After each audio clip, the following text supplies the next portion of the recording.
장 1절부터 14절 한 절씩 교독하겠습니다.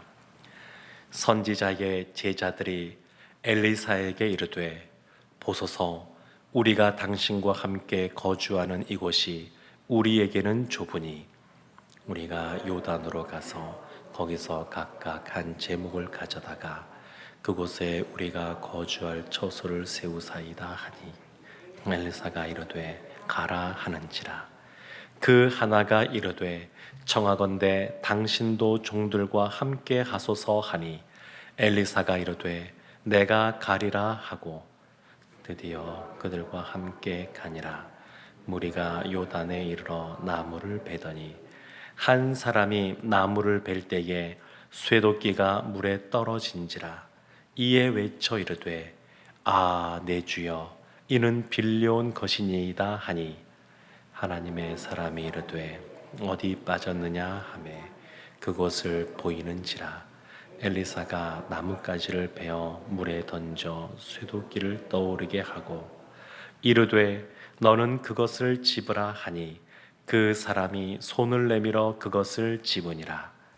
그때에 아람 왕이 이스라엘과 더불어 싸우며 그의 신복들과 의논하여 이르기를 우리가 아무데 진을 치리라 하였더니 하나님의 사람이 이스라엘 왕에게 보내 이르되 왕은 삼가 아무 곳으로 지나가지 마소서 아람 사람이 그곳으로 나오나이다 하는지라. 이스라엘 왕이 하나님의 사람이 자기에게 말하여 경계한 곳으로 사람을 보내 방비하기가 한두 번이 아닌지라. 이러므로 아람 왕의 마음이 불안하여 그 신복들을 불러 이르되 우리 중에 누가 이스라엘 왕과 내통하는 것을 내게 말하지 아니하느냐 하니 그 신복 중에 한 사람이 이르되 우리 주 왕이여 아니로소이다. 오직 이스라엘 선지자 엘리사가 왕이 침실에서 하신 말씀을 이스라엘의 왕에게 고하나이다 하는지라. 왕이 이르되 너희는 가서 엘리사가 어디 있나 보라. 내가 사람을 보내어 그를 잡으리라. 왕에게 아뢰어 이르되 보라 그가 도단에 있도다 하나이다. 왕이 이에 말과 병거와 많은 군사를 보내매 그들이 밤에 가서 그 성읍을 에워쌌더라. 아멘.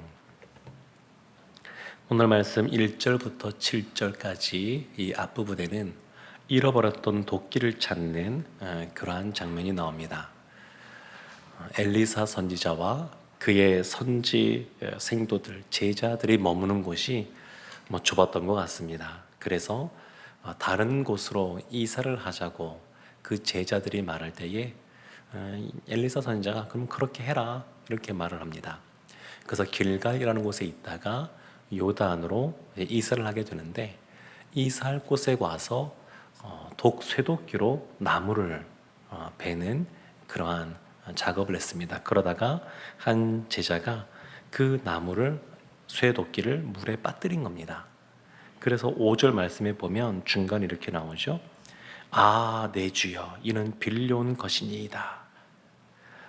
쇠도끼가 물에 빠져서 찾지 못하는 상황이 벌어지니까 그때 엘리사 선지자에게 와서 아, 내 주여 이러면서 이 상황을 설명하는 겁니다.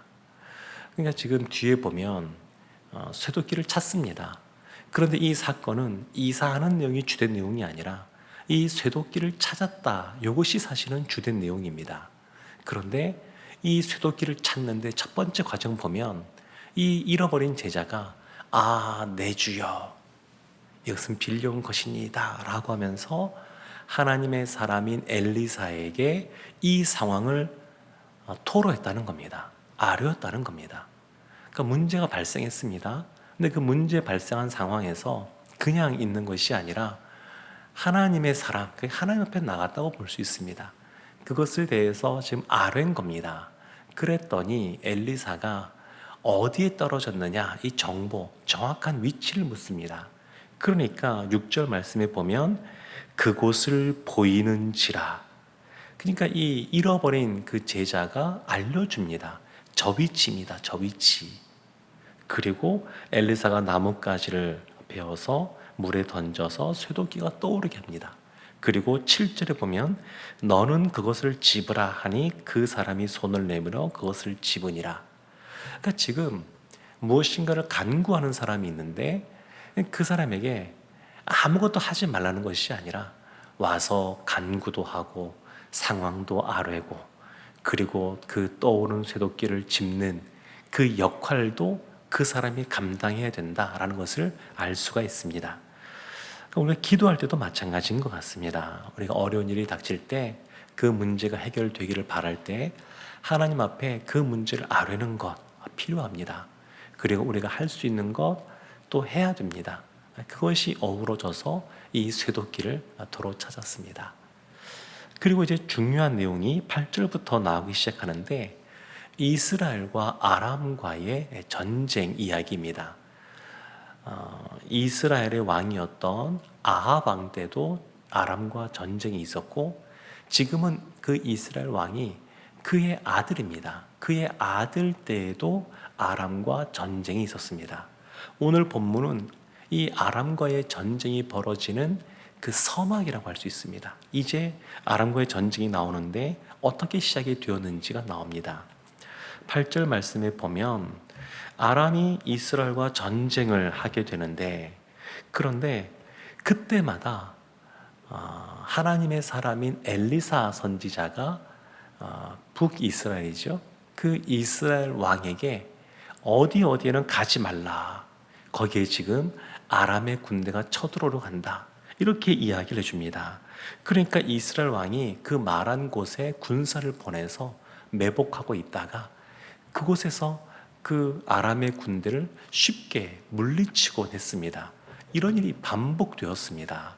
아람의 군대가 더 강력한데 근데 그 강력한 군대를 보냄에도 불구하고 번번이 실패하는 겁니다. 거기에 대해서 이 아람의 왕이 이제 마음에 불안함이 생기시겠습니다. 그래서 11절 말씀에 보면 아람 왕의 마음이 불안하여 그 신복들을 불러 이르되 우리 중에 누가 이스라엘 왕과 내통하는 것을 내게 말하지 아니하느냐.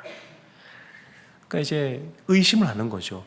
어떻게 우리가 군사 작전을 짜서 그것을 시행할 때마다 번번이 이것이 가로막힐 수가 있느냐. 우리 안에 간첩이 있지 않고서야 스파이가 있지 않고서야 어찌 이런 일이 벌어지겠느냐. 이렇게 할 때 참 그 아람의 신복 중에서 12절 말씀에 보면 참 이렇게 말하는 사람이 있었습니다. 우리 주 왕이여 아니로소이다. 오직 이스라엘 선지자 엘리사가 왕이 침실에서 하신 말씀을 이스라엘의 왕에게 고하나이다. 이렇게 알려줍니다. 정확하죠. 지금 정확하게 어떤 것이 이유인지를 이 신복이 알려줍니다. 그러니까 엘리사 선지자가 왕이 침실에서 말하는 아주 작은 이야기를 한다 할지라도 다 알고 있고 그러니까 궁전에서 궁궐에서 행하는 이 회의도 다 알고 있다. 그래서 우리가 이렇게 번번이 실패하는 것이다. 이렇게 말합니다.